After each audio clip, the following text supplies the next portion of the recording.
Hare Krishna. Kota has been hogging all the limelight for all the wrong reasons. Last year, 15 students committed suicide in the Kota factory. And this year, already 20 students have committed suicide. Now, somebody came up with an ingenious plan how to counter these suicides, how to prevent these suicides.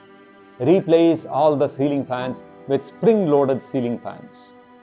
When somebody brought this plan out, immediately it was met with a big backlash on the social media.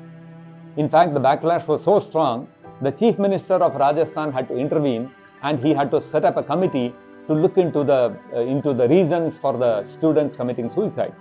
Because the real way to address this problem is to look at how to help the students improve their mental well-being, not by simply replacing the ceiling fans with spring-loaded ceiling fans. That's not the real solution. Now, while we do all these things which are necessary to mitigate the problem, we have to understand that this is a problem not limited only to Kota. All over India in 2021, 13,000 students committed suicide. Now, you add to that, this figure is related only to students.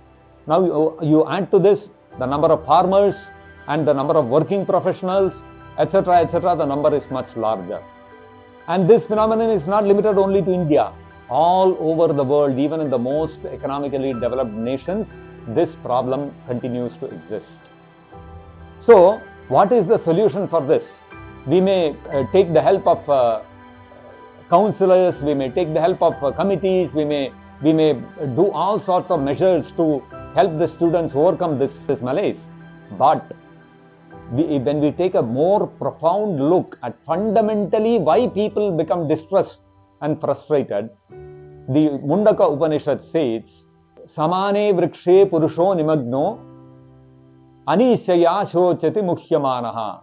When we become averse to the Supreme Lord, when we become averse to God, mukhyamanaha, we come under the illusion that I am this body. We forget that I am an occupier of this body. One day I have to leave this body and go away. This body is but a temporary residence. We forget this and come under the illusion thinking that I am this body. And when that happens, our hearts become filled with shoka.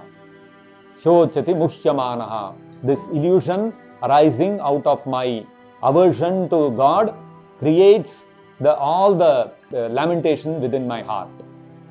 And further, the Mundaka Upanishad states that when we try to learn about the glories of God, Asya Mahimanam iti Vita Shokaha, when we try to understand the glories of the Supreme Lord, Krishna, what happens is we become Vita Shoka. Our hearts become completely free from all lamentation. All the challenges in life that are thrown at us, we will be able to take them in our stride. So, at the very root of the problem is that we are averse to God, and only when we turn towards God and engage ourselves in glorifying the Supreme Lord by chanting Hare Krishna, Krishna Krishna, Hare Hare, Hare Rama, Rama Rama, Hare Hare, only then can we become really, eternally, completely free from this problem of being overcome by lamentation. Thank you. Hare Krishna.